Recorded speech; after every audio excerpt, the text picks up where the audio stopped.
Atlanta Braves dropped Game 3 of the Red Series 4-3 to Cincinnati behind another frustrating offensive showing. Let's talk about it. This is the Braves Postcast, your instant game reaction for the Atlanta Braves. Part of the Locked On Podcast Network, your team every day. Yes, welcome on in to the Braves Postcast, part of Locked On Sports Atlanta, where we cover your Atlanta sports teams each and every day. I'm your host, Lindsay Crosby. You can follow me on social media at Crosby Baseball. I'm the author of the Braves Today newsletter over at bravestoday.com. He's Jake Mastroianni, host of Locked On Braves. Follow him on social media at shortstopball.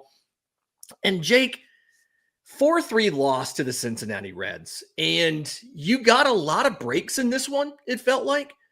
And it still doesn't quite feel as close as the one-run deficit was. And I don't know, is this team cursed? Because every time you've had a chance to hit 500, you seem to drop a game behind a poor offensive performance. At least you had 6 hits here when you had 2 in Colorado, but another loss for Atlanta. Yeah, they're having trouble, kind of getting over that hump. I mean, look, it's been great to get back into the position they are at this point after the 0-7 start, but they're still, trying to get over that hurdle to get back to 500 and hopefully beyond that. I mean, getting back to 500 isn't just the goal, but it's obviously where you want to get to after your slow start and just aren't able to get there right now. And I don't think it's a mental thing that's they're thinking about. It's just unfortunate. They played some bad games when they've had a chance to get to 500. And this was another one, just a bad game. You got Hunter Greene out after the 3rd inning, unfortunately for him, with an injury. You had a chance to come back and win this game, and you just couldn't do it. Yeah, it looked really early like the Braves were going to be in trouble against Hunter Greene. He had 4 strikeouts after the first 2 innings, including striking out all 3 batters in the second, I think in like 12 pitches, but leaves with that what they announced as a right groin strain. And so Atlanta's now facing Brent Suter. You go from a guy with an average fastball velocity of 100 miles an hour to a guy throwing in the 80s, like the high 80s for his fastball. Jake, do you think that something like that is intentional, or is that just Suter's probably the guy who could get up the quickest because it was an emergency situation? Like, is there a benefit to going from a guy throwing 100 to a guy throwing 89? I think it's definitely adjustment that hitters have to make. It shouldn't take you, 2 innings to get to that, but it did, unfortunately. Yeah, but it is an adjustment, but I don't necessarily think that's the reason. I think it's just Suter's a veteran. He's a guy that could bridge that gap and give you a couple of innings to get to your bullpen. But yeah, it certainly seemed to have effect on the Braves offense. I don't know. Everything seems to be having an effect on the Braves offense right now. So I don't necessarily know if it was that or not. This team or this offense, 7 straight games now of lackluster performances. Fortunately, the starting pitching outside of, Grant Holmes tonight having a little bit of a rough start has been great and kept them in these games. The bullpen, which continues to impress me, was able to keep them in the game. It really just comes down to the offense, and they had another poor performance. Yeah, Atlanta goes 1 for 4 with runners in scoring position. They leave 4 on base. The only extra base hit that the Braves get in this one is a Drake Baldwin home run. I do think that was a good piece of hitting there in the 5th inning. Getting a slider on the outer third and still being able to pull it to right center. I think it's the first non-opposite field home run he has this season. Both of his have been shots down the left field line. So good piece of hitting from him. And one of the pros that I'll give Atlanta, again, 6 hits. Drake Baldwin has 2 of them. His at-bats for not playing except for once every 3 or 4 days, maybe getting 1 pinch hit spot in there, his at-bats continue to be really, really good. And it feels like this kid understands hitting. He's a natural hitter. And even if he lays off for a couple days, he's going to be prepared and he's going to give you a high quality at bat. And that's something that unfortunately is lacking at times on this roster. Look, I'm going to sound very frustrated on this postcast tonight with the coaching staff for several reasons. One of which I was going to say even before the game started, why do you keep putting this kid down at 8th in the order when he's giving you some of your best at bats? And instead you're stacking Ozzie and Michael Harris together, who can give you some of your worst at bats. Now, Michael had a hit, on Tuesday night, he had a hit to extend the game tonight, and Ozzie had an RBI in this one, but Drake Baldwin gives you at least good at bats, and his metrics all look good. And whenever he's playing, you keep burying him down in the bottom of the order. When you need that power bat in the middle of the lineup, that's what you want in that 5-6 spot in the order. That's that spot in the lineup we've been talking about that's been such a problem for the Atlanta Braves. And I feel like Drake Baldwin's that guy that fits in that spot. And like you said, he continues to give you good at bats even after sitting down for a couple of days. And yet Snit keeps putting him in the 7-8 spot in the order. Yeah, Atlanta had 5 balls over 100 miles an hour in this one. 3 of them were Drake Baldwin's. I mean, he had a 106 mile an hour ground out, 103 mile an hour single, and then the home run was only 100.8. But I mean, other than that, it was a Michael Harris single and a Matt Olson single. I mean, he's giving you consistently the best quality at-bats.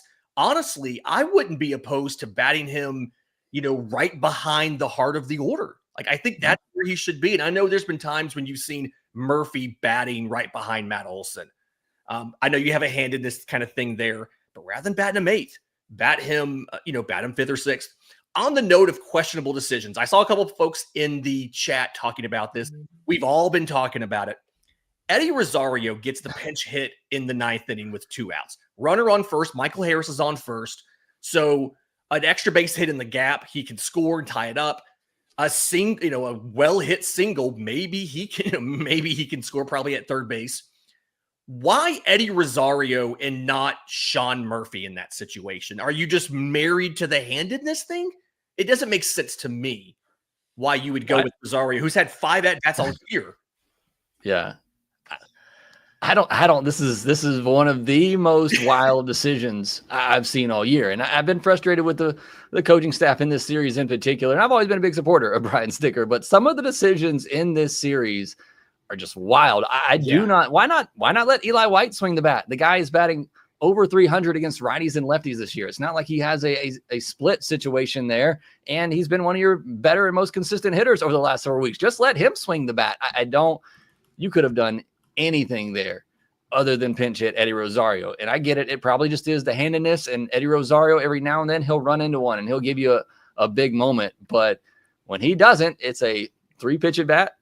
And like you jokingly said before, at least this time it was a 4-pitch at bat for him. But I just threw my hands in the air when I saw him on deck. What are we doing? Why are you pinch hitting a guy that's barely played at all this year at the big league level? And with the game on the line, you take out one of your better hitters so far this season in Eli White. Yeah, I get it. Maybe it's a flash in the pan, but he's been one of your better hitters, and he's had some clutch moments. You take him out of the game for Eddie Rosario. And like you said, if you just wanted somebody that maybe could run into one, put Sean Murphy in there and see if he can run into one. It made no sense at all. I mean, I got to be honest, there's times when I wonder who'd be a better pinch hitter, Orlando Arcia or Eddie Rosario. Sean Murphy's the clear and obvious choice there. It doesn't make sense to me. One of those confusing things. And obviously, if it worked out, it still wasn't going to make sense to me, but at least it would have worked out. This was obviously, to your point that you made, last time you pinch hit Eddie Rosario, it was a 3-pitch at bat. At least this one was 5 pitches. Like, it's progress.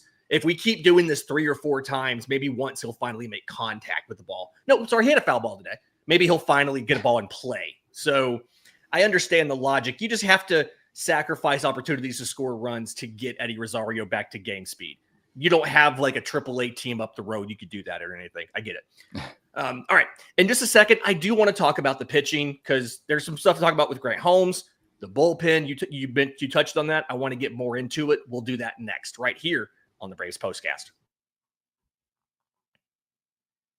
If you're looking for a snack that's both delicious and nutritious, crack into a good source of protein with wonderful pistachios. Whether you say pistachio or pistachio, a wonderful pistachio is one of the highest protein nuts. Each 1 ounce serving has 6 grams of protein, giving you over 10% of your daily value. Plus, they're packed with fiber and better for you unsaturated fats to help keep you feeling fuller for longer. The fact that Wonderful Pistachios is a complete protein, provides all 9 essential amino acids. It's a fantastic snack for the middle of the day when you need a little bit of a pick-me-up. So get snacking and get cracking with the snack that packs a protein punch. Visit wonderfulpistachios.com to learn more. Okay, Grant Holmes, we've been crowing about Grant Holmes and how well he's been pitching from the back of the rotation. Tonight in this one, 5 1/3 innings, 7 hits, 4 runs. He gives up 2 home runs to Jake Fraley because the way baseball works against the Dodgers, first inning, he strikes out Shohei Ohtani. He strikes out Mookie Betts. He strikes out Freddie Freeman. So, of course, today he gives a leadoff home run up to TJ Friedl and then gives up another home run to TJ Friedl later in the game. But this is 5 1/3 innings, 4 runs on 7 hits. Like, this is number 5 starter quality stuff. Like, were our expectations just too high for Grant Holmes based on those couple really good outings that he had? Is this more what we should be expecting on an everyday basis?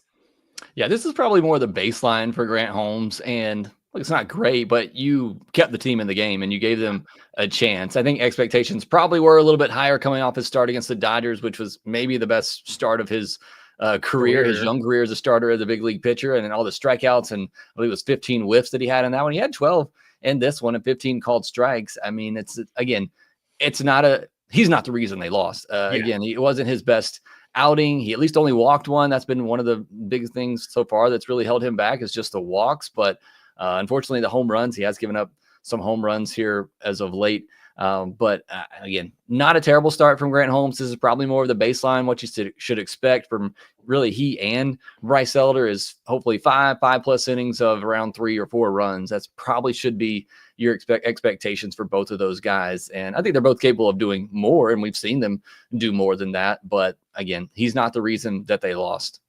And by the way, the reason that TJ Friedl got those home runs is the broadcast pointed out he had not given up a single home run to a lefty all year. So that's why Friedl got those 2. The baseball gods had to punish Atlanta for not only saying it, but kind of taunting them with that.